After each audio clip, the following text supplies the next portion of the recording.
Have you ever met someone who can turn a quick chat into a full-blown podcast episode? And even more without your consent? Yes, we've all got one, and here are the top 10 phrases and sayings associated with people who talk too much. Number 10. Have you ever asked someone how their weekend was and all of a sudden they're still going, even after 5 PM?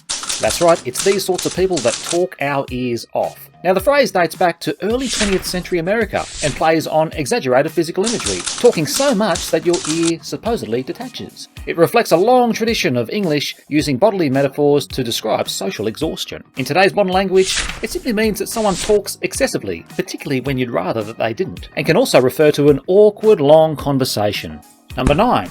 Now this phrase goes to those out there who could sell ice to the Eskimos and sand to people in the desert. It could say that they have the gift of the gab. It refers to anyone who can talk rather naturally and persuasively. Now the word gab refers to idle chatter and seems to have arisen around the 17th century, possibly from Scottish roots. The gift part frames talkativeness as a charm or persuasive talent rather than a flaw. And in today's modern world we use it as a compliment to describe someone who can speak very confidently, fluently and persuasively. Just like that special salesperson who can pretty much get out there and pitch and sell anything. Number 8. Now it's these sorts of people that you tell a secret and all of a sudden it becomes community knowledge. We could say that they are indeed a blabbermouth. Now blabber mimics the sound of meaningless chatter and dates back to Middle English. And when you combine this with mouth, it becomes a rather blunt label for someone who talks too much, especially talking without their brain being in gear. And not a lot's changed. In today's modern use, it'll refer to someone who can't keep their secrets and/or talks excessively. So, a word to the wise, never entrust a secret to a blabbermouth.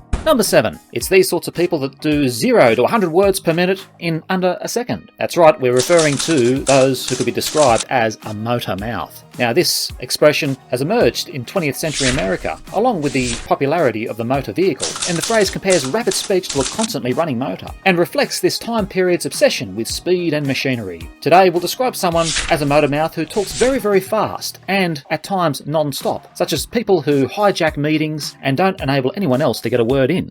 Number 6. Now this is all about big talk but zero substance. Basically a human balloon, or in other words, someone who is full of hot air. Now this saying draws on the idea of hot air rising, something that may from the outside look impressive but severely lacks weight.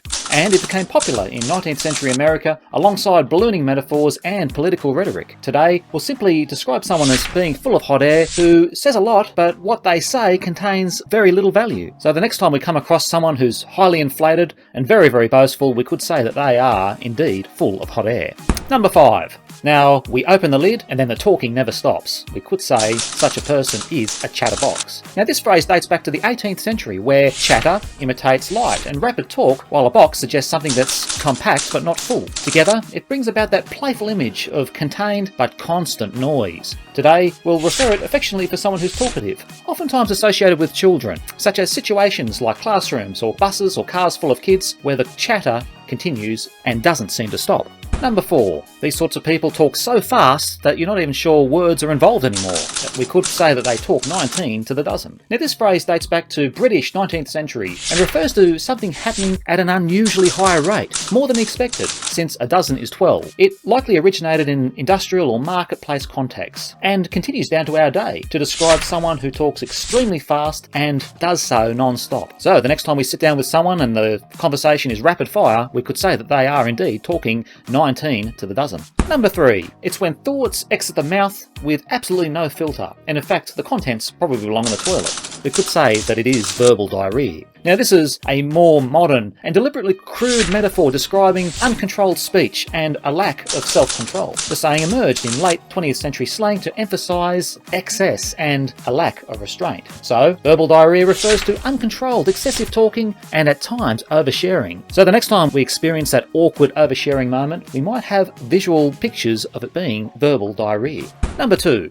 These people have no off switch, just constant flow, or we could say that their mouth runs like a tap. Now the metaphor, as it suggests, represents a constant talking like running water that's steadily uninterrupted and sometimes wasteful. It reflects that everyday domestic imagery which makes it totally relatable. And, not surprisingly, we use it down to our day to describe someone who talks constantly. So once their mouth starts, it runs like a tap. And finally, number 1. If we see a situation where a donkey can't even escape the conversation, well, no one can. And we could say that such people could be described as talking the hind legs off a donkey. Now, this vivid British and possibly Australian expression exaggerates talkativeness to absurdity, suggesting someone could talk so much that it physically affects an animal. It reflects rural humour and storytelling traditions, and we continue to use it down to our day to describe someone who talks excessively and, indeed, relentlessly. So the next time that we're stuck in a conversation that we are trying desperately to get out of, we might spare a thought for that poor old donkey, slumping under such excessive words. So there we have it. From motor mouths to donkey defeating chatter, it appears that the English language has no shortage of ways to